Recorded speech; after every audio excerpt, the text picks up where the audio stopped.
이데일리엔 장중에 살펴보는 주요 경제 뉴스입니다. 첫 소식입니다. 홍남기 부총리 겸 기획재정부 장관은 신종 코로나 바이러스 감염증 사태가 조기에 종식되지 않으면 경기 하방 압력으로 작용할 것이라고 예상했습니다. 홍 부총리는 오늘 정부 서울청사에서 열린 신종 코로나 바이러스 대응 관련 관계부처 장관회의에서 아직은 이번 사태가 우리 경제에 미치는 영향이 제한적이지만 앞으로 사태 전개를 예단하기는 어려운 상황이라며 이렇게 말했습니다. 이번 사태가 중국 경제 자체에 일정 부분 성장 둔화 요인으로 작용할 가능성이 크다며 세계 경제에 전반적으로 부정적 영향을 가져올 가능성이 커 우리 경제에도 영향이 우려된다고 덧붙였습니다. 정부는 사스 등 과거 감염병 사태가 국내 경제에 미치는 영향을 방한 관광객 감소, 외부 활동 자체에 따른 내수 위축, 감염증 발병국의 내수 생산 위축으로 인한 수출 감소 등 세 가지로 분석했고 이에 따른 대응 방안을 신속하게 마련하겠다고 밝혔습니다. 최근 3개월간 대규모 기업 집단 가운데 카카오가 금융 운송업 등 분야에서 공격적인 확장 추세를 이어갔습니다. 공정거래위원회에 따르면 59개 기업 집단 소속 회사는 2,125개로 10개가 줄었습니다. 신규 편입 계열사가 가장 많은 집단은 9개가 늘어난 카카오였습니다. 카카오는 한국카카오은행, 택시 운송업 관련 회사 등을 계열사로 추가했습니다. LG는 CJ로부터 CJ헬로, CJ헬로 하나방송을 인수해 계열사를 늘렸습니다. 반대로 계열사가 제외된 것이 가장 많은 집단은 11개가 줄어든 롯데와 SM이었습니다. 롯데는 금융보험사를 대거 매각했고 SM은 흡수합병 등을 통해 계열사를 정리했습니다.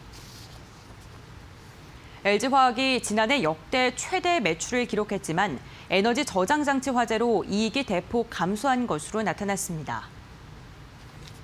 LG화학은 연결 기준 지난해 영업이익이 8,956억 원으로 전년보다 60% 감소했다고 공시했습니다. 당기순이익은 3,761억 원으로 전년보다 75% 급감했습니다. 지난해 매출액은 28조 6천억 원으로 전년보다 1.6% 증가하면서 사상 최대 규모를 달성했고 4분기 역시 매출은 성장했지만 ESS 관련 일회용 비용의 영향으로 전사 이익 규모가 축소됐다고 회사 측은 설명했습니다. 회사는 올해 매출 목표를 전년보다 23.4% 증가한 35조 3천억 원으로 제시했으며 시설 투자는 지난해보다 13% 감소한 6조 원을 집행할 계획입니다. 현대자동차가 사우디아라비아에 신형 소나타 1000대를 공항 택시로 공급합니다.